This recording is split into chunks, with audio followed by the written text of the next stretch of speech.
রাজনৈতিক আন্দোলনে পরিণত হয়েছে কলকাতায় নারী চিকিৎসককে ধর্ষণ হত্যার প্রতিবাদ।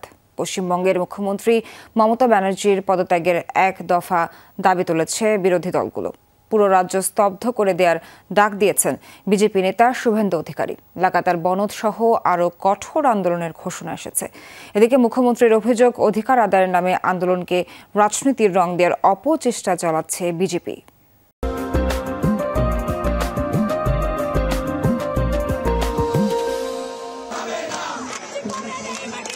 নারী চিকিৎসককে ধর্ষণ ও হত্যার প্রতিবাদে বিক্ষোভে উত্তাল পশ্চিমবঙ্গ। রাজ্যের প্রায় প্রতিটি শহর বিচারের দাবিতে মুখর। বিক্ষোভকারীদের দমনে কঠোর অবস্থানে নিরাপত্তা বাহিনী। চলছে পাল্টাপাল্টি সংঘাত। চিকিৎসক হত্যাকাণ্ডের প্রতিবাদে সামিল হয়েছেন বুদ্ধিজীবী, তারকা থেকে শুরু করে বিভিন্ন শ্রেণী পেশার মানুষ। দাবি, জড়িতদের দৃষ্টান্তমূলক শাস্তি আর নারীদের নিরাপত্তা।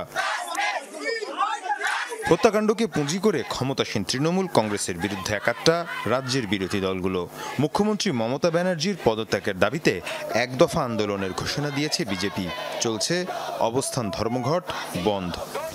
দফা এক, দাবি এক, মমতা ব্যানার্জির পদত্যাগ। কালকে 2000 বিশেষ সম্প্রদায়ের লোককে জড়ো করে ডাক্তারি ছাত্রদের উপর আক্রমণ করেছে। ক্ষমার অযোগ্য।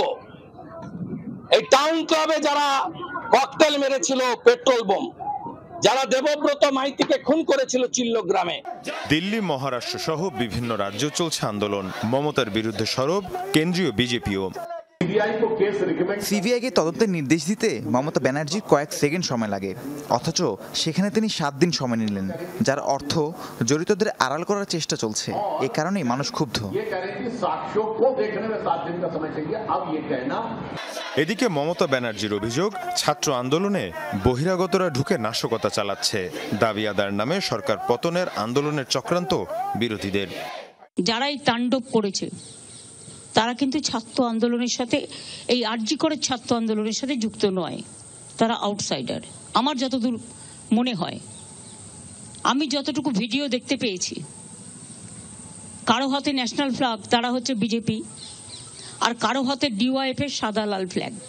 গেল শুক্রবার কলকাতার আরজি কর হাসপাতালের সেমিনার রুম থেকে উদ্ধার করা হয় নারী চিকিৎসকের মরদেহ। এরপর থেকেই বিক্ষোভে উত্তাল পুরো ভারত। মীর মুশফিক আহসান, যমুনা নিউজ।